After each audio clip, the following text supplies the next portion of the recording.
أعوذ بالله من الشيطان الرجيم. بسم الله الرحمن الرحيم.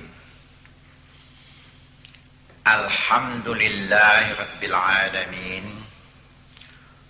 والصلاة والسلام على أشرف الأنبياء والمرسلين وعلى آله وأصحابه أجمعين.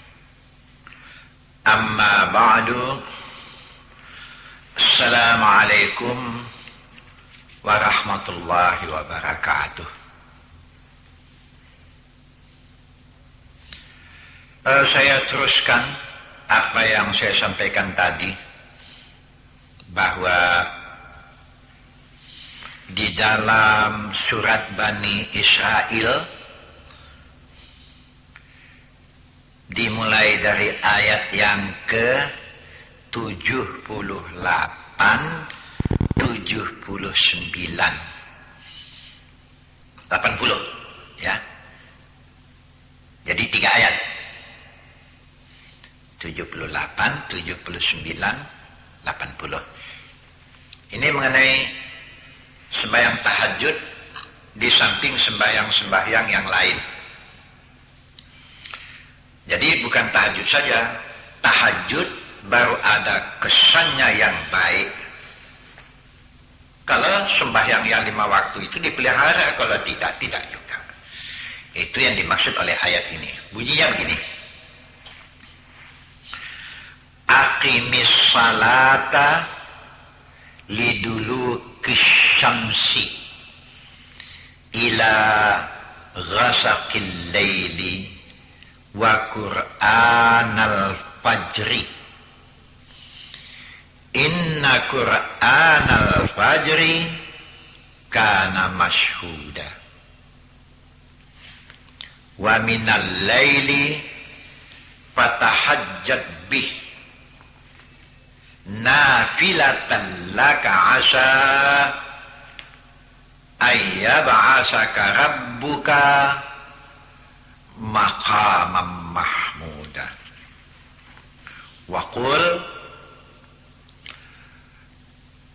rabbi adkhilni mudkhala sidqin wa akhrijni mukhraja sidqin waj'alli min ladunka sultanan nasira.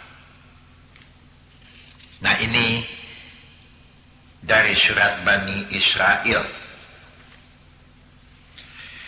Saya artikan dulu ya.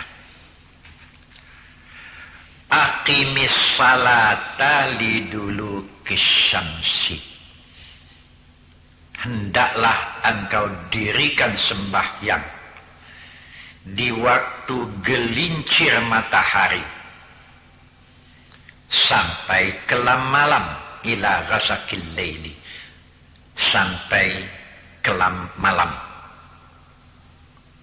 Wa Qur'anal fajri, dan dirikanlah sembahyang subuh. Qur'anal fajri maksudnya sembahyang subuh. Inna Qur'anal fajri kana mashhuda, sesungguhnya sembahyang subuh itu disaksikan. Maksudnya malaikat menyaksikan. Itu karena pentingnya sembahyang subuh ya. Tentu saja dimaksud dengan ghasaqil laili duluki syamsi. Ghasaqil laili ini sembahyang di waktu siang, zuhur, asar. Kemudian yang dimaksud dengan ila ghasaqil laili di waktu malam, itulah dia maghrib dengan isya, barulah masuk Quran al-Fajri, itulah subuh. Baru datang ayat yang ke-59. Saya perbaiki, 79 ya, 79.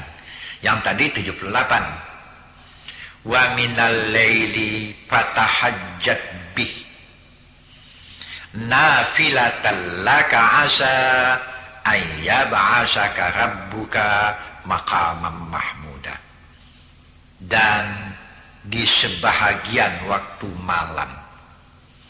Hendaklah engkau sembahyang tahajud sebagai sembahyang sunat untuk kamu.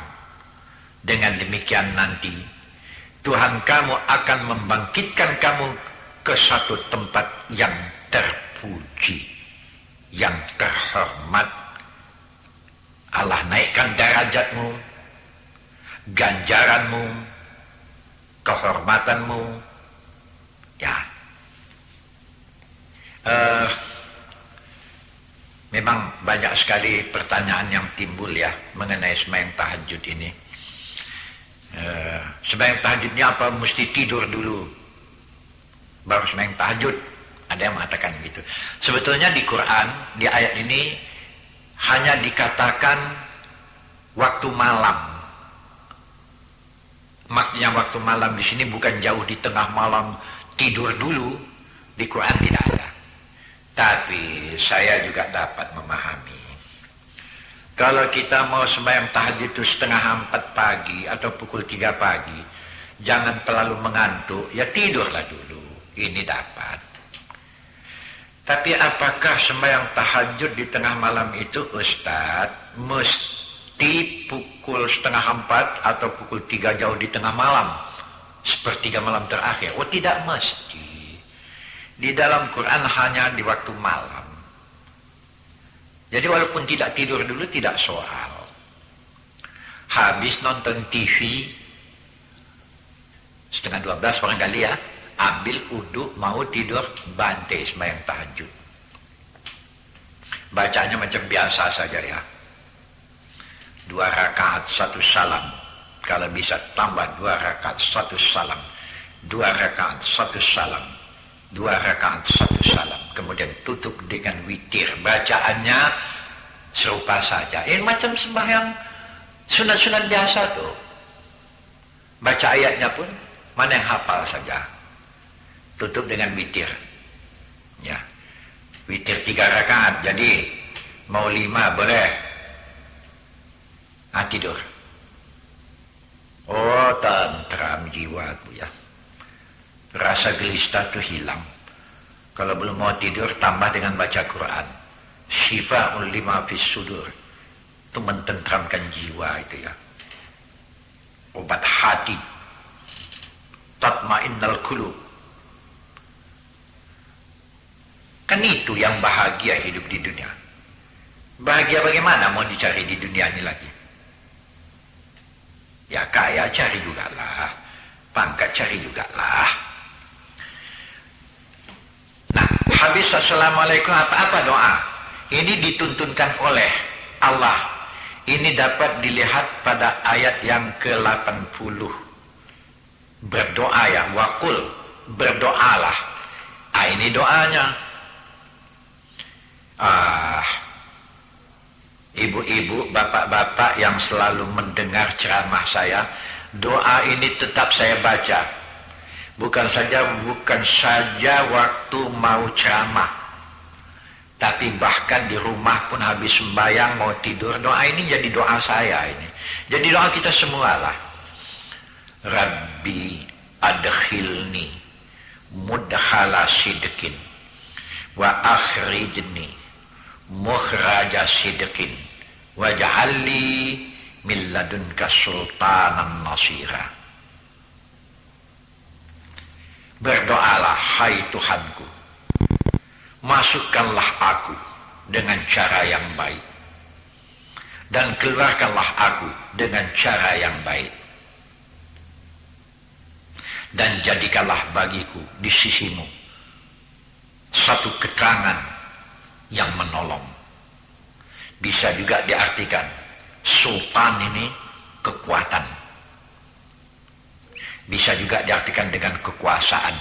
Yang dimaksud kekuasaan di sini bukan jadi menteri, jadi gubernur, bukan itu maksudnya. Ya. Kekuasaan di sini apa kita katakan didengar dan dipatuhi orang. Ya. Rabbi adkhilni mudkhala sidqin, wahai Tuhanku, masukkanlah aku dengan cara yang baik, dan keluarkanlah aku dengan cara yang baik, dan jadikanlah bagiku di sisimu satu sultanan nasirah, keterangan yang dapat menolong, kekuasaan yang dapat menolong. Jadi ya, masuk ke dalam suatu urusan dengan cara baik dan keluar daripadanya dengan mendapat yang baik. Kan di dalam kehidupan dunia yang kita kerjakan banyak, yang kita buat banyak. Pada waktu mengerjakan berjalan dengan lancar, itu yang kita mohonkan dengan doa. Dan waktu sudah selesai berhasil dengan baik. Ala kulli ahwal, ya, dalam semua persoalan. Jadi bacalah doa ini. Kan kita senantiasa masuk ke satu pekerjaan, kemudian selesai keluar, masuk ke pekerjaan yang lain lagi, selesai keluar, masuk dengan baik, mudah, keluar, berhasil baik. Itu yang dimaksud dengan sidqin, ya.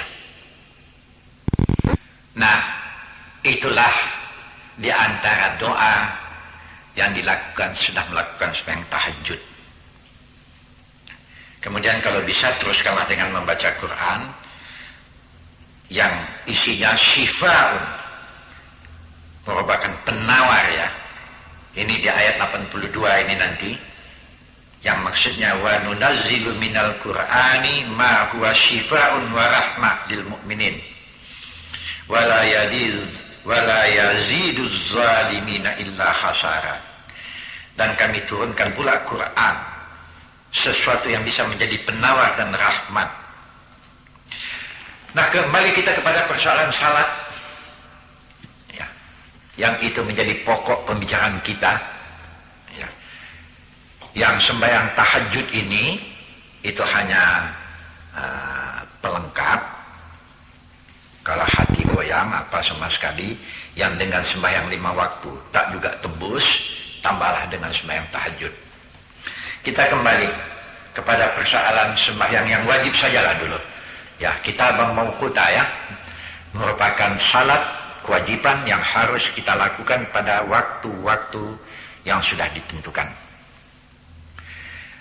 Waktu Nabi Muhammad kembali dari peristiwa Mi'raj, di mana Nabi mengatakan dia mendapat perintah salat untuk dia dan untuk semua, di samping itu ada lagi yang diucapkan oleh Nabi. Hadis ini kita jumpai di dalam kitab Ihya Ulumuddin. Saya baca di sana. Atau ada yang lebih kecil daripada itu lagu, tapi juga ikhtisar dari Ihya Ulumuddin, Mau'izatul Mu'minin.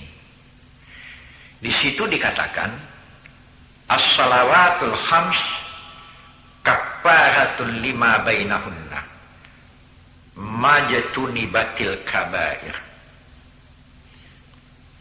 Sembahyang yang 5 waktu, antara waktu ke waktu, antara waktu ke waktu, itu dapat menghapuskan dosa-dosa yang kamu lakukan.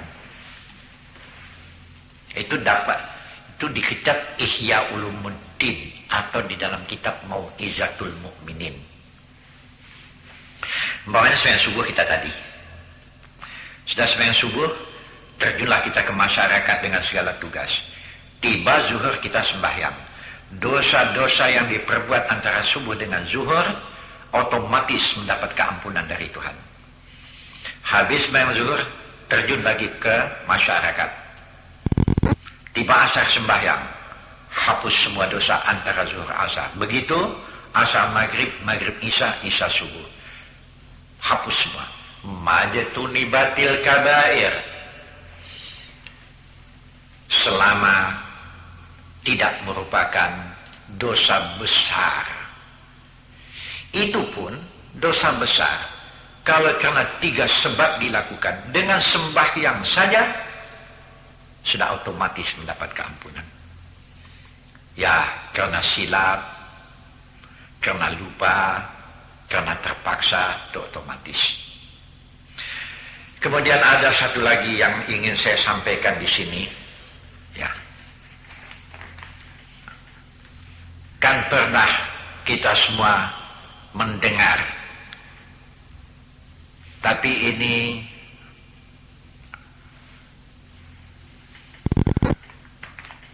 lupa saya di ayat mana ini, tapi nanti kalau ingat saya tunjukkan di mana ayatnya. Yang sekarang hanya hafal saja, tapi di mana ayatnya kurang ingat saya. Tapi pasti Al-Quran yang mengatakan inna salata tanha anil fahsya'i wal munkar. Jelas itu Quran ya, tapi aduh sayang sekali di mana, di surat mana lah ini ya. Sabarlah ya, nanti saya cari. Mudah-mudahan dapat nanti. Tapi pasti Al-Quran yang berbunyi inna salata tanha anil fahsya'i wal munkar. Salat, maksudnya salat yang 5 waktu,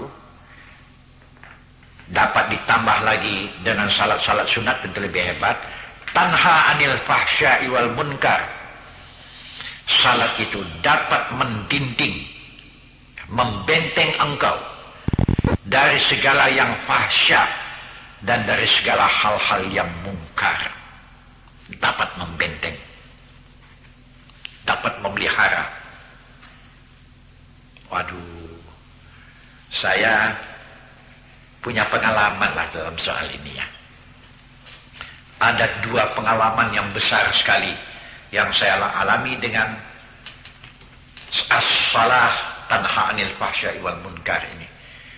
Salat dapat membenteng manusia itu daripada yang mungkar, daripada yang tidak baik, daripada yang keji. Di antaranya ada riwayat yang terpanjang, tapi riwayat yang terpanjang ini tidak mungkin sekarang saya sampaikan, nantilah. Tapi yang pendek saja karena waktu sudah terbatas kali ini. Saya dulu waktu masa tahun 45, saya di Hizbullah di Medan Timur ya. Orang Medan semua tahu dengan masjid di Medan Timur yang kena dinamit itu ya. Dipasang dinamit oleh tentara Gurkha bersama tentara Belanda. Tentara Gurkha ikut kemari. Ditanam dinamit di masjid Medan Timur, diledakkan, runtuh itu sama sekali. Itu terjadi menjelang subuh, malam itu terjadi, jauh tengah malam. Kami atau saya dengan beberapa teman saya, kami kan selalu bergorila malam itu, ya, mengacau ke kota malam, beroperasi malam itu. Wah, waktu itu saya masih muda keadilah. Jadi karena mengantuk, kami masuklah ke masjid itu. Masuk ke dalam masjid. Bukan. 6 orang kami ya, waktu itu 6 orang. Saya masuk 1. 6 dengan saya lah. Rupanya masjid Medan Timur itu sudah dikepung. Terbangun salah satu daripada teman saya ini. Membangunkan saya, Mahyar. Mati kita nih Mahyar. Kenapa? Tengok, betul lah pula. Tentara Gurkha memasang dinamit itu. Ya, saya hanya teringat di mana Nabi Muhammad waktu mau hijrah ke Madinah terkepung. Beliau melakukan tahap sembahyang. Saya bilang, mari kita menyerah diri kepada Allah. Iyyaka na'budu wa iyyaka nasta'in kita praktikkan. Walaupun hati waktu itu menggeletar di dalamnya. Kami tidak ambil wudhu. Bagaimana ambil wudhu keluar masjid? Bertayamum saja kami. Tayamum kami. Bersujudlah. Memang lain juga ya. Orang yang dalam keadaan yang macam itu, sujud kepada Allah itu penyerahan diri bulatlah. Sujud kami. Mohon perlindungan. Dan habis sujud, tidak berimam-imam ya. Masing-masing kami sembahyang. Assalamualaikum. Kemudian mari kita satu-satu keluar, tapi jangan dari pintu yang sama dan jangan serentak. Kalaupun terjadi mati apa boleh buatlah, mati syahid kita ini ya. Senjata dibawa itu bukan ditinggalkan, gendang 2 saja, dikokang terus itu senjata, dan kalau ketahuan ditembakkan. Saya akan mati juga nya. Ya Allah, betul ya, menjadi kenyataan di waktu itu ayat as-salat tanha 'anil fahsya'i wal munkar. Salat dapat mendinding manusia dari yang tidak baik, yang mungkar. Dan ayat yang saya bacakan sebelum ini, qad aflahal mu'minun alladzina hum fi salatihim khashi'un. Beruntunglah orang mukmin yang khusyuk dalam salatnya. Memang di waktu itu penyerahan diri bulatlah. Selamat kami sama sekali. Saya tak melihat-lihat keluar saja, saya mohon Tuhan lindungi. Tuhan lindungi saya. Wa ja'alna min baini aydihim sadda wa min khalfihim sadda fa aghshaynahum fahum la yubsirun. Ini di surat Yasin ya. Terdinding muka, belakang, kiri, kanan terdinding, seolah-olah mereka tidak melihat kami. Saya keluar, lebih dulu saya keluar dari kawan-kawan. Lepas di jalan Serdang, di jalan apa nama sekarang, Profesor Muhammad Yamin ya, sekarang masih baru itu, sampai lewat Titi, sampailah ke batas Nun, ke ujung sana, ke simpang jalan Tembung apa ke sana. Oh, bersujud ke Tuhan sebagai bersyukur. Saya tunggulah kawan di situ. Memang kira-kira 2 menit atau 1 menit muncul satu. Oh, berpeluk-pelukan kami sebagai tanda bersyukur ke Tuhannya. Tak lama muncul satu lagi. Anam-anam kami jumpa di situ. Di waktu itu juga kami sujud syukur kepada Tuhannya. Di tanah tuh. Tak ada pakai alas tikar. Dengan genangan air mata sebagai tanda bersyukur ke Tuhan selamat. Innas salata tanha 'anil fahsya'i wal munkar. Betul-betullah di waktu itu salat menjadi kenyataan berkesannya. Oh, sejak itulah kami yang beranak ini kemana pergi, asal masuk waktu sembahyang, tak pernah kami lalaikan lagi. Karena pengalaman, kadang-kadang ya yang macam ini bagus jadi perhatian. Ini datang sebahagian manusia, kalau sudah kacau otaknya, untuk menghilangkan kacau otak itu minum pula dia. Itu minum yang memabukkan itu. Ya Allah, apa enggak punya pimpinan selama ini tidak pernah mendengar atau tak ada yang memimpin dia ke arah yang baik? Tak tahu saya.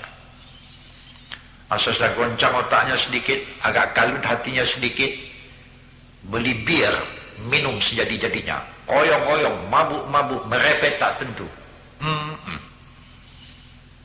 Tidak begitu, salah itu. Bukan makin aman kamu dengan yang semacam itu, makin kacau nanti. Bawa bersujud kepada Allah. Tapi di samping itu, yang 5 waktu jangan tinggalkan. Itu tiang dalam agama ya.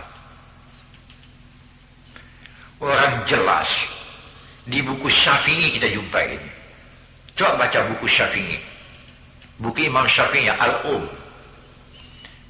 Di hadis Bukhari juga jumpa, di Tirmizi juga ada yang berbunyi man taraka salata muta'ammidan faqad kafara.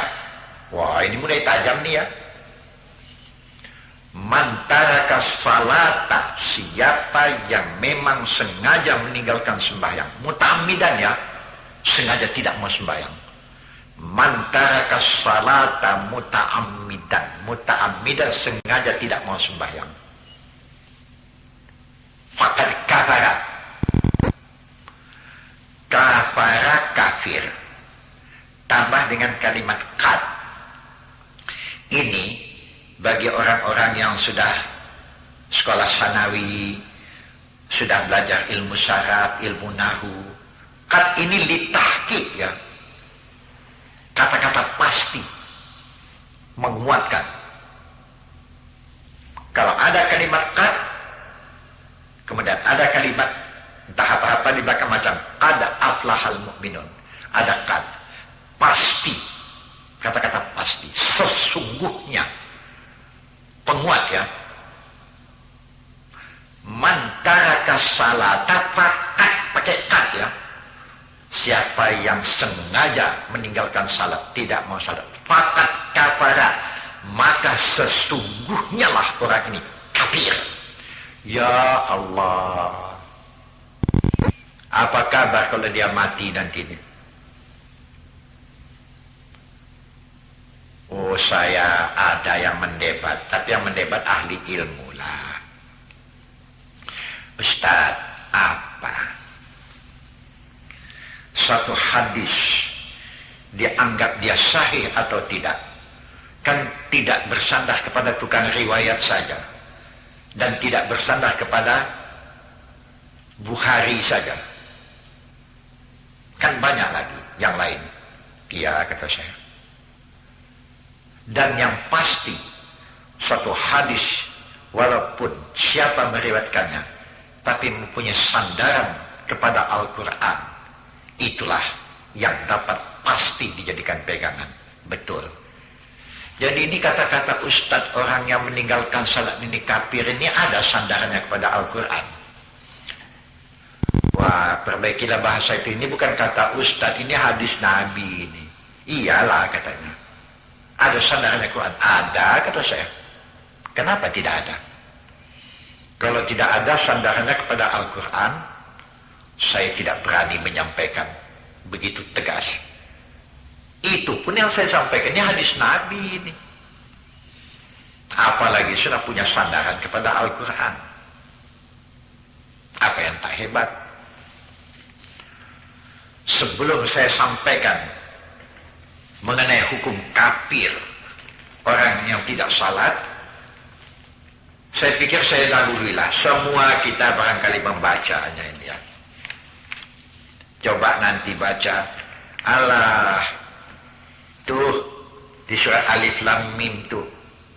Alif Lam Mim, zalikal kitabul la raiba fihi hudal lil muttaqin alladzina yu'minuna bil ghaibi wa yuqimunas salata.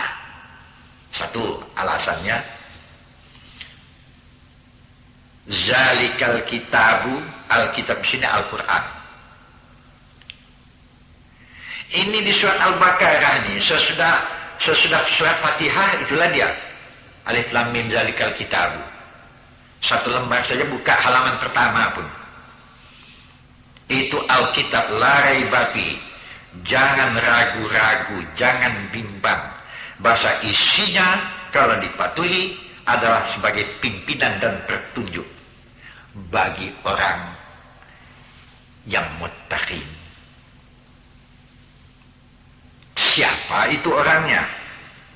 Alladzina yu'minuna bil ghaibi. Satu, mereka yang beriman dengan yang gaib. Ya, macam peristiwa hari berbangkit itu kan gaib sama kita itu. Malaikat maut menjemput. Sampai sekarang kita yang masih hidup sekarang kan tak pernah melihat malaikat maut. Apalagi mengenai alam barzakh. Alam barzakh, kemudian mengenai alam kubur, alam mahsyar, ini kan gaib. Ya. Tapi itu tidak cukup. Buktikan imanmu itu dengan wa yuqimunas salata, dengan mendirikan salat. Di samping wa mimma razaqnahum yunfiqun.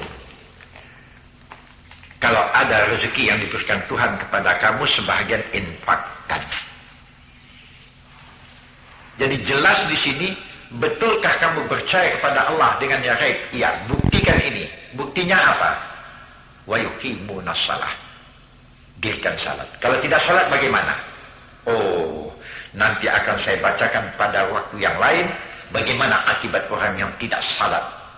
Akibat-akibatnya. Yang ini sampai di sini saja ya. Assalamualaikum warahmatullahi wabarakatuh.